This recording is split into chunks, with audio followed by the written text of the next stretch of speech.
America से एक बहुत बड़ी खबर आई है। डोनाल्ड ट्रंप ने एक बहुत बड़ा ऐलान किया है। दरअसल अमेरिका में H1B वीजे की फीस में जबरदस्त इजाफा किया गया है। जी हां, जो आवेदन चार्जेस हैं H1B वीजे की, उसमें जबरदस्त बढ़ोतरी की गई है। अमेरिकी सदर डोनाल्ड ट्रंप ने बाकायदा इस पर दस्तखत कर दिए हैं। दरअसल अमेरिकी सदर डोनाल्ड ट्रंप ने H1B वीजे के लिए दरख्वास्त फीस में भारी इजाफा कर दिया है। अब इस वीजे के लिए सालाना 1 लाख अमेरिकी डॉलर्स यानी तकरीबन 88 लाख रुपये भारतीय रुपये अदा करने होंगे। ट्रंप ने जुमे के रोज इस फैसले पर बाकायदा साइन कर दिए हैं, जिसके बाद अब यह कानून एक तरह से नाफिज हो गया है। यह इकदाम सबसे ज्यादा दरअसल भारतीय मुलाजमीन पर असर अंदाज होगा, यानी इसका सबसे ज्यादा ट्रंप के इस फैसले का सबसे ज्यादा जो असर होगा वो भारतीयों के लिए होगा, हिंदुस्तानियों पर होगा, क्योंकि H1B वीजा हासिल करने वालों में सबसे ज्यादा तादाद भारतीय शहरियों की ही होती है। तो व्हाइट हाउस ने बाजाब्ता तौर पर इसका ऐलान कर दिया है। व्हाइट हाउस में अमेरिकी वजीर तिजारत हावर्ड लोटिंक ने इस फैसले का ऐलान करते हुए कहा कि वीजे के लिए हर साल 1 लाख डॉलर की फीस अदा करनी होगी, यानी H1B वीजे के लिए अब हर साल यानी सालाना 1 लाख अमेरिकी डॉलर्स की फीस अदा करनी होगी और तमाम बड़ी कंपनियां इसके लिए तैयार हैं। हमने इनसे बात भी कर ली है। तो देखिए, ये दरअसल ऐलान किया गया अमेरिकी सदर डोनाल्ड ट्रंप की तरफ से और उनके वजीर ने भी बाकायदा इसका ऐलान कर दिया है। और यह भी बात यहां पर कही गई है कि जो बड़ी कंपनियां हैं उन्हें एक तरह से कॉन्फिडेंस में लिया गया है, बड़ी कंपनियों से बातचीत की गई है और तमाम बड़ी कंपनियां इसके लिए तैयार हैं। लेकिन सवाल यह उठता है कि इस वीजे से हिंदुस्तानियों पर क्या कुछ असर पड़ेगा। जो भारतीय अमेरिका में जो कारोबार करते हैं, जो वर्क वीजे पर अमेरिका जाते हैं, उन पर क्या कुछ असर पड़ेगा, इसे भी हम जानने की कोशिश करेंगे। लेकिन इससे पहले आप देखिए कि अमेरिकी सदर ट्रंप ने भी जोर देते हुए कहा है कि मुझे नहीं लगता कि टेक्नोलॉजी इंडस्ट्री इस फैसले की मुखालिफत करेगी। यह बयान दरअसल ट्रंप का है। उन्होंने कहा कि मुझे नहीं लग रहा है कि टेक्नोलॉजी जो इंडस्ट्री है वो इस फैसले की मुखालिफत करेगी, बल्कि वो इस नए वीजा फीस से खुश होंगे। यह बयान ट्रंप का है।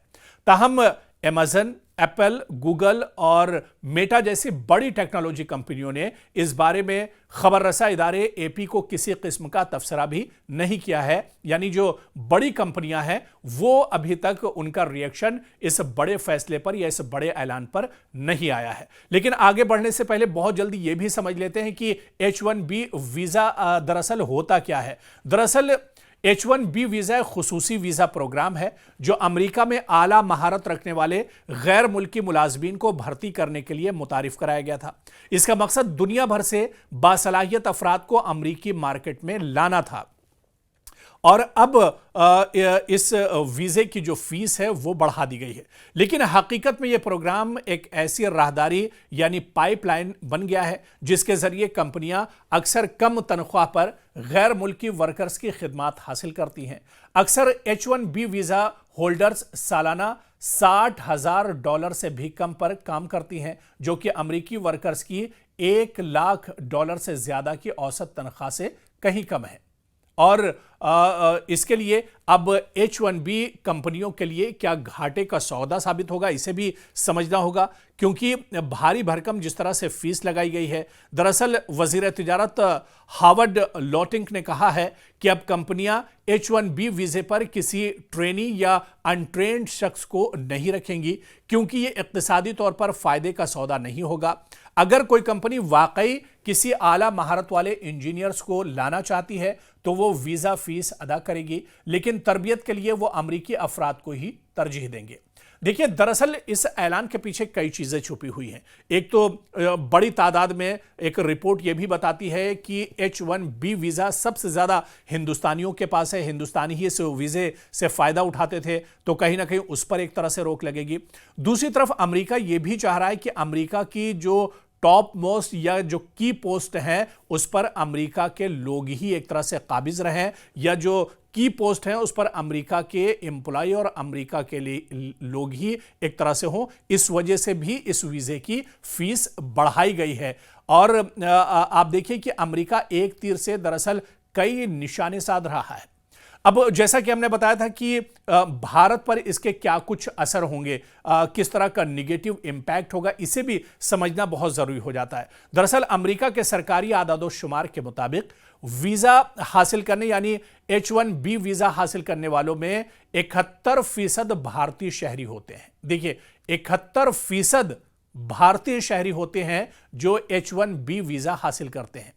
चीन की अगर बात करें तो 11.7% के साथ दूसरे नंबर पर आता है। देखिए मतलब जो लोग H1B वीजा हासिल करते हैं उसमें 71% भारतीय हैं, यानी बहुत बड़ी तादाद है। पूरी दुनिया का डेटा एक तरफ आप रख दीजिए और सिर्फ भारतीयों का डेटा एक तरफ रख दीजिए, वो भी उससे कहीं ज्यादा है। दूसरे नंबर पर चीन पर आता है, जहां चीन के लोग H1B वीजा सिर्फ 11.7% लेते हैं और जो दूसरे नंबर पर है। यही वजह है कि इस फैसले का सबसे ज्यादा जो असर है भारतीय आईटी और टेक जो इंडस्ट्री है उस पर पड़ने वाला है। आमतौर पर H1B वीजा 3 से 6 साल के लिए दिया जाता है और हर साल अमेरिका में H1B तकरीबन 85,000 वीजे जारी किए जाते हैं, जिनके लिए लॉटरी सिस्टम का इस्तेमाल भी होता है।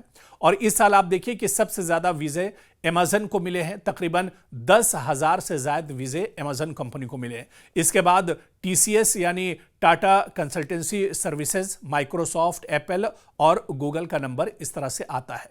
वीजे की दरअसल H1B वीजे फीस में यह तारीखी इजाफा अमेरिका में काम करने के ख्वाहिशमंद गैर मुल्की मुलाजमीन के लिए एक बड़ी रुकावट बन सकता है। इसे एक बड़ा धचका समझा जा सकता है, खासतौर पर भारत जैसे ममालिक से ताल्लुक रखने वाले लाखों वर्कर्स के लिए यह फैसला माली दबाव का बायस बनेगा। अमेरिकी हुकूमत का दावा है कि यह इकदाम मकामी अमेरिकी वर्क फोर्स को मजबूत बनाने के लिए किया गया है।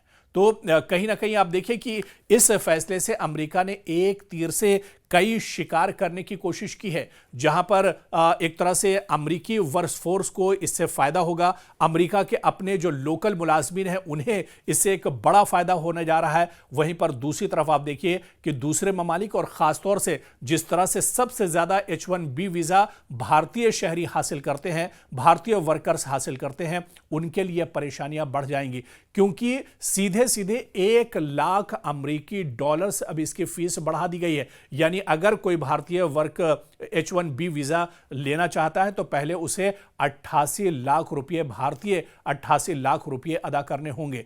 तो कहीं ना कहीं ये एक बड़ा धचका भारतीय कारोबार के लिए भी है, और जो भारत से जुड़ी हुई कंपनियां हैं, जो वर्क वीजे पर भारत के लोग अमेरिका में जाते थे, कम खर्च में अच्छा पैसा कमाते थे, अब उनके लिए आने वाले दिनों में मुश्किलें एक तरह से बढ़ने वाली हैं। लेकिन बड़ा सवाल यह भी है कि अमेरिका के इस ऐलान के बाद, अमेरिका के इस कदम के बाद अब भारतीय सरकार क्या कुछ कदम उठाती है, मोदी सरकार इसके जवाब में क्या कुछ कदम उठाती है, यह देखना भी बहुत अहम होगा।